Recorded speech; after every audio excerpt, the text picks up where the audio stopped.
Students, आज हम बात करने वाले हैं सी लैंग्वेज में लूपिंग के बारे में। ठीक है, तो सी लैंग्वेज में लूपिंग। अब क्वेश्चन है कि लूपिंग मीन्स होता है रिपीटिशन, यानी कोई भी प्रोसेस को अगर आपको रिपीट करना हो, बार बार अगर करना हो, तो उस प्रोसेस को हम लूपिंग मेथड से कर सकते हैं। तो लूपिंग भी दो टाइप की होती है। जैसे आप कह रहे हो रिपीटिशन, कोई भी चीज रिपीट करनी है वो भी टू टाइप से कर सकते हैं। एक हो सकता है फिक्स नंबर ऑफ टाइम्स, यानी 10 टाइम्स प्रिंट करना है, 20 टाइम प्रिंट करना है, या हो सकता है कंडीशन बेस्ड। आपने कहा कि जब तक मेरी हार्ड डिस्क फुल नहीं हो जाती है तब तक गाने लोड करते रहे। अभी हमें ये नहीं पता है कि वो कितने गाने करेगा या कितनी बार वो कॉपी पेस्ट करेगा, लेकिन कंडीशन है कि आपका हार्ड डिस्क जब तक फुल नहीं हो जाती है, तो वो हमारा क्या है, रिपीटिशन का एक प्रोसेस है। या मैं कहता हूं कि print your name on screen while screen is not full. जब तक स्क्रीन भर नहीं जाती है तब तक आपको अपना नाम प्रिंट करते रहना। एक या हो सकता है 10 times 20 times. So that means looping जो है टू टाइप की है। पहला है काउंटर लूप, है ना, पहला हो जाएगा हमारा यहां पर, पहला हो जाएगा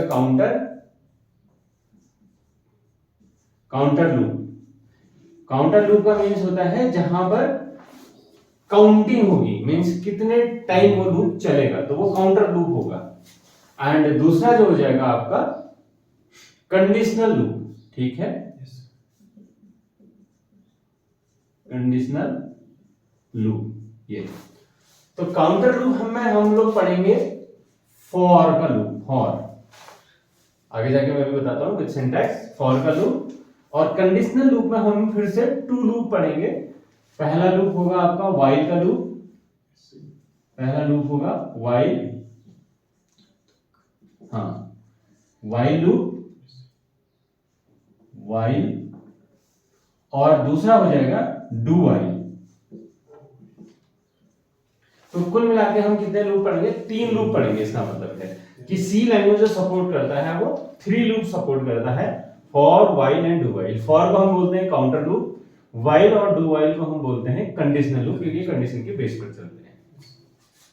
नाउ फॉर लूप के बारे में बात करते हैं। फॉर का सिंटैक्स आप नोट कर लीजिएगा। सिंटैक्स है फॉर का, फॉर पैरेंथेसिस, यहां पर क्योंकि ये काउंटर लूप है, अगर काउंटर लूप है तो कोई एक वेरिएबल होगा जो इसको काउंट कर रहा है कि वो 10 टाइम 20 टाइम हुआ है नहीं। जैसे एक वेरिएबल होगा जिसको हम बोलते हैं काउंटर वेरिएबल। क्या बोलेंगे? Counter variable initialisation.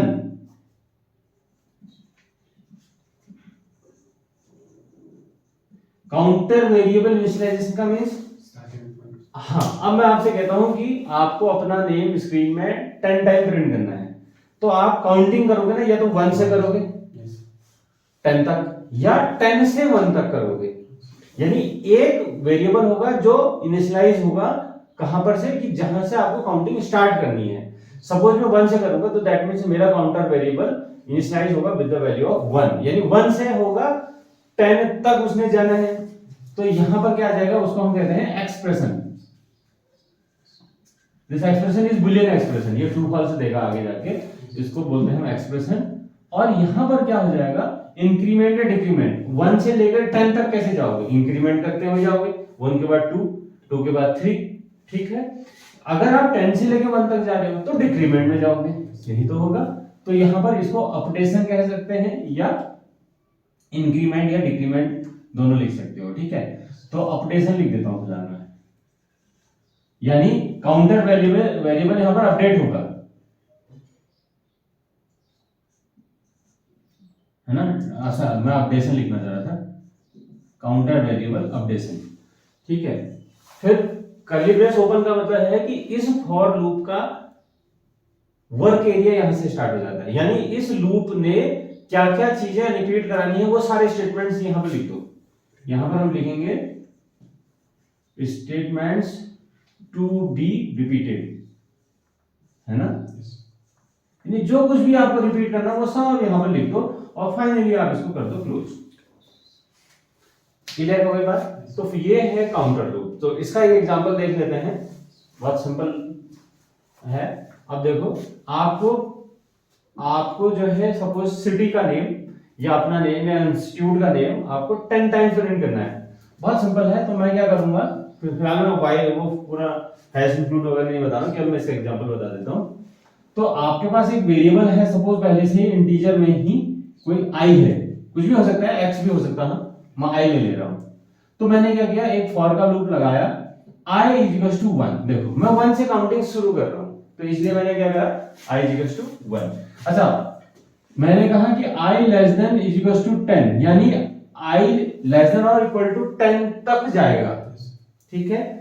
Semicolon i plus plus. अब आगे देखो, जो कल मैं यूनिटी ऑपरेटर की बात कर रहा था, i प्लस प्लस का मतलब क्या हो गया, i में 1 का इंक्रीमेंट, 1 का इंक्रीमेंट। तो ये फॉर का लूप क्या कर रहा है, यानी 1 से लेके 10 तक जाएगा और एक एक वैल्यू की इंक्रीमेंट करते हुए। तो सिंपल सी बात है, इसको 10 स्टेप्स में जाएगा ये, है ना। अगर ये 1 के बाद सीधे 3, 3 के बाद 5, 5 के बाद 7 होता तो ये 5 के स्टेप में, मतलब 5 स्टेप में कंप्लीट हो जाता, लेकिन ये 10 स्टेप चल रहेगा, है ना, 10 टाइम्स चलेगा।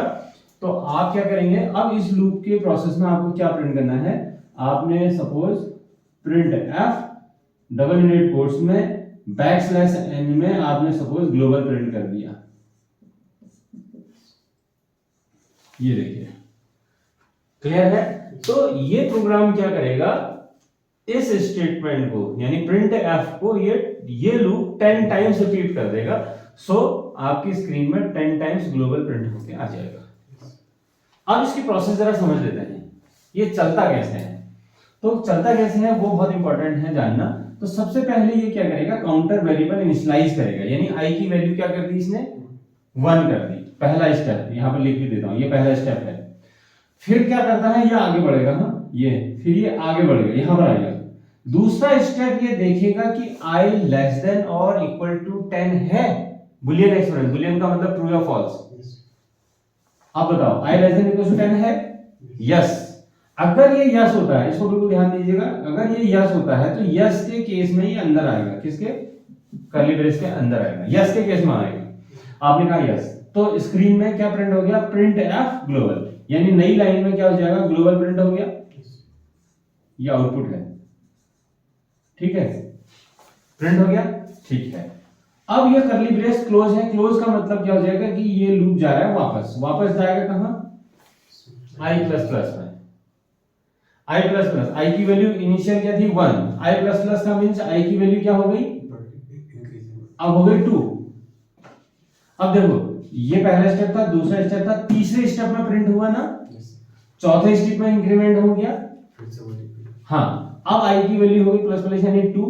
अब वापस ये यहां से क्या आ जाएगा, फिर से आएगा इस पर, यानी 5वें नंबर पर ये फिर ये वापस वहीं पहुंच गया। देखो अब देखेगा i की वैल्यू लेस देन 10 है, यस है, क्यों, i की वैल्यू तो 2 है। अगर ये यस है तो आपने बोला पीछे तो जाएगा नहीं, एरो पीछे है ही नहीं, यहां जाएगा। और ये अगर ये बुलियन एक्सप्रेशन हमारा ट्रू है, यस है, तो ये आएगा अंदर, और इस समय यस है। तो अब क्या हो जाएगा, यानी नई लाइन में ग्लोबल प्रिंट करेगा, नई लाइन में ग्लोबल प्रिंट करेगा, क्योंकि पिछली बार जब ग्लोबल प्रिंट हुआ होगा तो कर्सर होगा यहाँ, तो इसने क्या बोल दिया, नई लाइन में ग्लोबल, तो यहां से कर्सर चला जाएगा यहाँ, तो नई लाइन में फिर से ग्लोबल ये प्रिंट कर देगा। फिर से कर्सर यहाँ वेट कर रहा है, हाँ कर्सर अभी यहीं ब्लिंक कर रहा है, फिर से क्या हो जाएगा, हाँ ये छठे स्टेप में ये चल गया था, फिर ये वापस चला गया, 7th स्टेप में यहाँ आ गया, i प्लस प्लस हो गई, क्या हो गई, इसकी वैल्यू 3 हो गई। फिर से देखेगा i लेस देन और इक्वल टू 10 है, यस है, फिर से यस में है, यस है, तो यहाँ ग्लोबल प्रिंट करेगा, फिर से वापस जाएगा, इसकी वैल्यू हो जाएगी आप 4 हो जाएगी, ठीक। इसको स्टेप घर में आप लिखना भी ऐसे ही, 4 हो जाएगी। फिर क्या हो जाएगा, देखेगा i लेस देन 10 है, हाँ है, प्रिंट हो जाएगा, 5 6 7 8 9 10। अब देखना, इसकी वैल्यू हो गई 10, इसकी वैल्यू हो गई 10। i लेस देन 10 है, नहीं, i इक्वल टू 10 है, समझ में आ गया, लास्ट स्टेप है इसका मतलब ये। तो यस, तो ये 10वीं बार ग्लोबल प्रिंट हो गया, कर्सर अभी भी यही है, ध्यान रखना, कर्सर अभी भी यही है, 10वीं बार ग्लोबल प्रिंट हो गया, जाएगा वापस, टेंडेंसी तो वही है, जाएगा वापस। अब i प्लस प्लस कितना हो गया, 11 हो गया। अब i लेस देन और इक्वल टू 10 है? नहीं है। तो आपने बोला था कि यस के केस में अंदर आएगा, नो के केस में क्या होगा? ठीक, अब इसका मतलब ये जब नो हो जाएगा, जब ये नो हो जाएगा तो ये जाएगा वापस जहां पर आपका क्लोजिंग ब्रेस है, यहां पर आएगा। यहां तो शायद गेट सी या प्रोग्रामिंग खत्म होगा फिर। तो ये समझ लो ये वापस जाएगा नो के केस में। तो आपके नो के केस में यहां पर मान लो गेट सी लगा हुआ है, तो नो के केस में गेट सी में आगे रुक गया, आपको 10 टाइम्स ग्लोबल प्रिंट कर दिया। कर्सर लास्ट टाइम जहां ग्लोबल प्रिंट हुआ वहीं है ना, एल के बाद ही कर्सर अभी भी वहीं वेट कर रहा है, क्योंकि कर्सर को नीचे आने के लिए आपने कहीं कुछ कहा ही नहीं है। क्लियर हो गया? तो ये इसका आउटपुट है, ये इसके स्टेप्स हैं कैसे ये लूप चलता है। ठीक है, तो इसका एक स्क्रीनशॉट आप जब तक ले सकते हैं, आप नोट भी कर सकते हैं।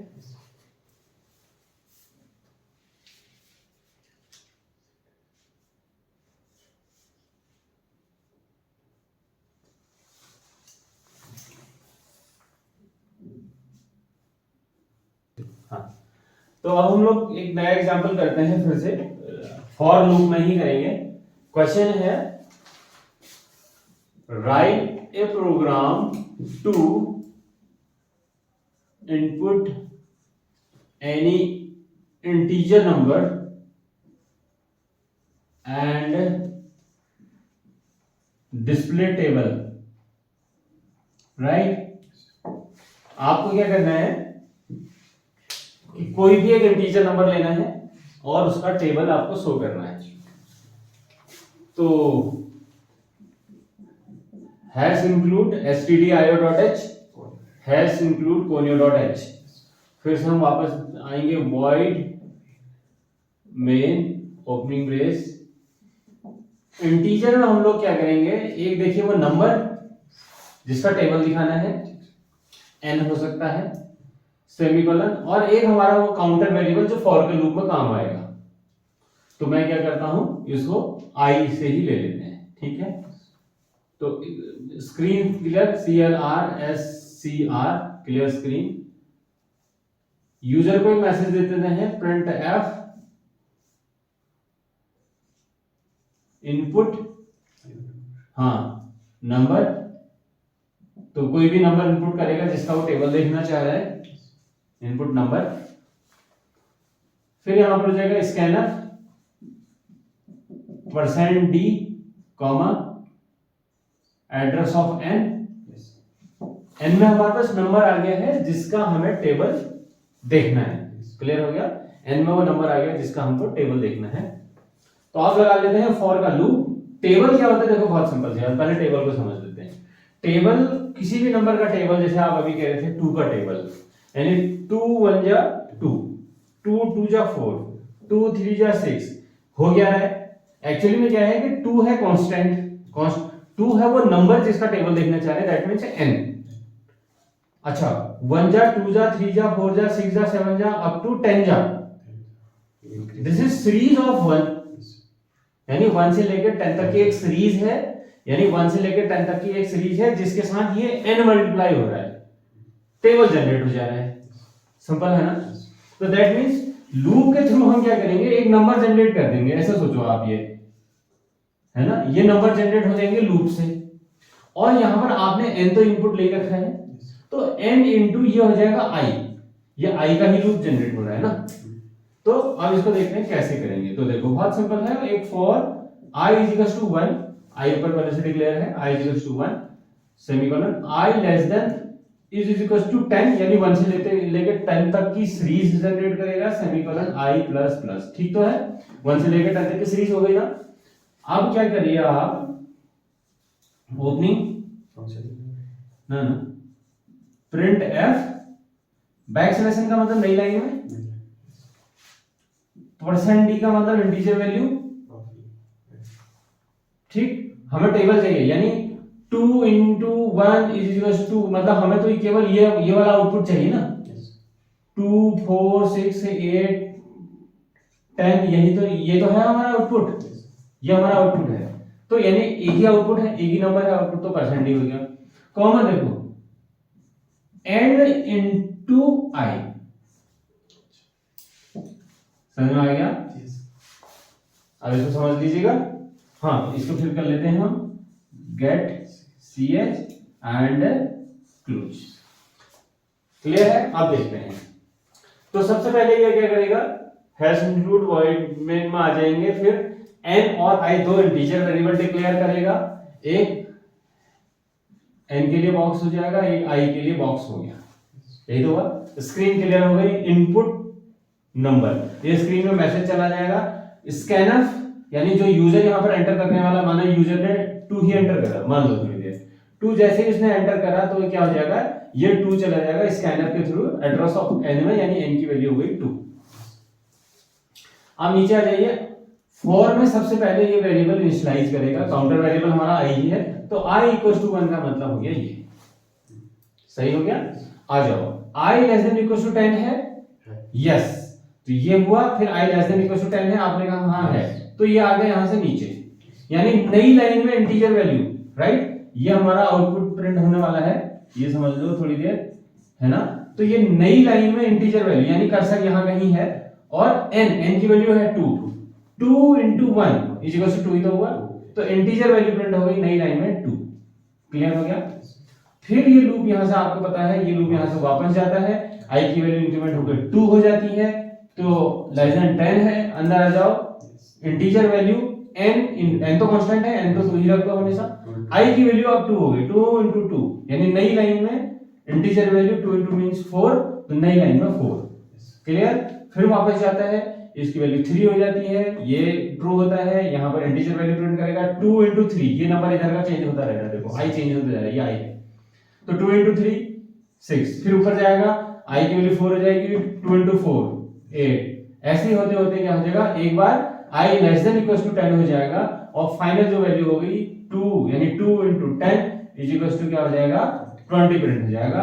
फिर वापस जाएगा, i की वैल्यू 11 हो जाएगी, पर ये लूप यहाँ पर फेल हो जाएगा, वापस आके गेट ch में रुक जाएगा, और आपको 2 से लेके 20 तक के नंबर्स दिखेंगे, जिसको हम क्या कहते हैं, टेबल। क्लियर हो गया? तो ये क्वेश्चन है input any number and display table, बहुत सिंपल है, इस तरीके से इसको देख सकते हो आप। तो इसका भी आप स्क्रीनशॉट ले सकते हैं। हाँ, तो नेक्स्ट एग्जांपल हम लोग बात करने वाले हैं कि फैक्टोरियल कैलकुलेट करेंगे हम यूजिंग फॉर। अब फैक्टोरियल का मतलब क्या होता है, जैसे एक एग्जांपल ले लेते हैं, पहले समझ लेते हैं। अगर आप 5 का फैक्टोरियल निकाल रहे हो सपोज, तो यहाँ पर कंप्यूटर में अगर आपको कहीं दिखेगा, तो अगर क्वेश्चन में ये एक सिंबल भी है फैक्टोरियल, वैसे ये नॉट का भी है, 2 सिंबल होते हैं सर, फैक्टोरियल एक ही होता है एंगल वाला। अच्छा, वो मैथ्स में होता होगा ना। तो हमारे कंप्यूटर में अगर आप देखोगे बुक्स में, तो ऐसे लिखा होगा। तो इससे ये समझ लेना कि ये 5 का फैक्टोरियल कह रहा है, यानी 120 आना चाहिए इसका। अब 5 का फैक्टोरियल का मतलब क्या हो जाएगा कि यानी 5 into 4 into 3 into 2 into 1 is equal to 120, right? तो 5 का फैक्टोरियल यानी किसी भी नंबर का फैक्टोरियल का मतलब है उस नंबर से लेके 1 तक के सारे नंबरों का मल्टीप्लिकेशन। क्लियर हो गई बात? मींस अगर हम n का फैक्टोरियल निकालें, इसका मतलब क्या हुआ, n का फैक्टोरियल इज इक्वल टू क्या हुआ, हाँ, यानी n into n minus 1, ये सीरीज बनेगी ना एक्चुअल में अगर देखा जाए। और कब तक, while n इक्वल 1, यानी ये सीरीज, ये कैलकुलेशन कब तक होगी, जब तक n की वैल्यू 1 रहती है। 1 से जैसे माइनस आएगा रोक देगा, अगर माने ये जैसे 0 हो गया तब तो ये सीरीज का आउटपुट ही 0 कर देगा, तो हमने 1 में जाकर रोक देना है। क्लियर हो गई बात? तो now question is right a program to input any integer number and display factorial। Clear हो गई बात? अब ये बनाते हैं, आपको क्या करना है, एक इंटीजर नंबर इनपुट करना है और उसका फैक्टोरियल शो करना है। तो सबसे पहले हैश इंक्लूड 2 लगाए दोगे, इनका यूज आपको पता ही है। वॉइड में हो जाएगा, इंटीजर में एक नंबर हो जाएगा n, एक काउंटर वेरिएबल i हो जाएगा, और एक हमें क्या करना पड़ेगा, एक फैक्टोरियल के लिए f एक वेरिएबल है जिसमें फैक्टोरियल यानी वो 120 स्टोर होगा, और इसकी इनिशियल वैल्यू 1 ले लीजिएगा। कभी भी ध्यान रखना, जहां चीजें मल्टीप्लाई हो रही होंगी तो इनिशियल वैल्यू 1, जहां सम हो रहा होगा इनिशियल वैल्यू 0।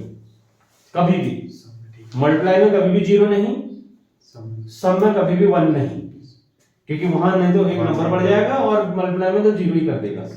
तो ये क्योंकि मल्टीप्लाई होने वाला है और 1 से मैं मल्टीप्लाई करूं तो कोई फर्क पड़ने वाला है नहीं, तो इनिशियल वैल्यू हमने 1 कर दी। ओके, नाउ स्क्रीन क्लियर हो गई? Yes. अंदर आ जाओ। प्रिंट एफ, प्रिंट एफ क्या करेगा? इनपुट एनी नंबर, यानी नए आपका क्या करेगा? ये फ्रेश स्क्रीन में एक नंबर मांगेगा। सपोज यूजर 5 दे देता है, सपोज यूजर 5 दे देता है, तो n की वैल्यू कितनी हो गई? हाँ, n की वैल्यू हो गई 5। ठीक है, स्कैनर क्या करेगा? Integer value of address of n में रखेगा 5। अब देखो फॉर का लूप को ध्यान दीजिएगा। अब मैंने क्या किया? i इज इक्वल टू 1, ठीक, 1 से लेके कहां तक जाएगा? यानी नंबर तक, 5 तक, या जैसे हमने कैलकुलेशन दी है मैं वही लिखता हूं। यानी 5 का अगर फैक्टोरियल है 5 से लेके 1 तक, तो हम क्या करेंगे? i की वैल्यू 5 से लेके आपने कहा 1 तक, ठीक हो गया। i का लूप चल रहा है कहां से? 5 से लेके कहां तक चल रहा है? 1 तक चलेगा। अगर 5 से लेके 1 तक जाएगा कि लूप, इसका मतलब डिक्रीमेंट होगा, प्लस प्लस नहीं होगा, ये होगा माइनस माइनस। क्लियर हो गई बात? ओके, अब यहां पर देखो, यहां पर मुझे क्या करना है? तो सबसे पहले मैं यहां पर करूंगा f is equal to f into ये i ही तो है जो डिक्रीमेंट हो रहा है, i के लिए 5 है, तो मैं यहां पर इसको कर दूंगा मल्टीप्लाई i के साथ। ठीक, अब इसको एक बार देख लेते हैं। देखो इसकी कैलकुलेशन समझ लेते हैं, फिर देखते हैं कि ठीक हो रहा है कि नहीं हो रहा है। तो n की वैल्यू 5 हो गई, अंदर आ जाओ। i की वैल्यू 5 हो गई, i जो है ग्रेटर देन 1 है, बिल्कुल है, अंदर आ जाओ। f की वैल्यू इनिशियल वैल्यू 1 है ना, तो क्या हुआ? 1 into 5 इज इक्वल टू 5। ठीक है, लूप चला जाएगा वापस, i की वैल्यू हो गई कितनी? 4। ठीक है, 4 ग्रेटर देन 1 होता है। तो अब देखो f into i, हाँ, f की वैल्यू क्या हो गई थी? देखो 5, तो ये इसका मतलब क्या हो जाएगा? 5 into 4, 5 into 4 कितना हो गया? 20। वापस चले जाओ, इसकी वैल्यू हो गई 3। इसको यहां लिखते भी रहना, नहीं तो आप जिसको चलाते चलाते भूल जाते हो कि पिछली बार i की वैल्यू क्या थी। 3, अंदर आ जाओ। i ग्रेटर देन 1 है। अब यहां पर आ जाओ, f into i, f की वैल्यू हो गई 20, यानी 20, i की वैल्यू हो गई थी 3, 20 into 3 इज इक्वल टू कितना हो गया? 60। फिर वापस चले जाओ, पिछली बार इसकी वैल्यू हो गई थी 3, अब माइनस माइनस हो गया उसका 2। अंदर आ जाओ, i greater than equal to 1, yes, अंदर आ जाओ। तो f into i, f की वैल्यू है देखो 60, i की वैल्यू है ऊपर 2, देखो तो 60 into 2 इज इक्वल टू, हाँ, 120। फिर वापस आ जाओ, i माइनस माइनस, i की वैल्यू कितनी हो गई? 1। ध्यान देना, i greater than 1, no, i equal to 1, देखो ग्रेटर देन एंड इक्वल है ना, तो इक्वल टू चलेगा। तो अंदर आ जाओ, तो क्या हो जाएगा? f की वैल्यू देखो, यानी f की वैल्यू, f की new value is old value into i, old value is 120 into i है 1, देखो ऊपर दिखा है 1, 120 into 1 is equal to again 120। फिर वापस जाओ, i की वैल्यू माइनस माइनस, i की वैल्यू हो गई 0। ये एक्सप्रेशन हो जाएगा फॉल्स। देखो i greater than equal to 1, no, यानी लूप से हो गया बाहर, लूप से बाहर आ गए। अब देखो यहां पर आप कर दो print f backslash n factorial of, मैं नंबर में दिखाना चाह रहा हूं, फैक्टोरियल ऑफ परसेंट d यानी n इज इक्वल टू, यानी परसेंट d यानी f, यही तो है, factorial of n is equal to f, यही तो है। अब यहां पर दिखा दो n और f, ये n की वैल्यू हो गई, यानी factorial of n is equal to f, आ तो क्या आउटपुट? इसको कर दो लेट्स ch एंड क्लोज।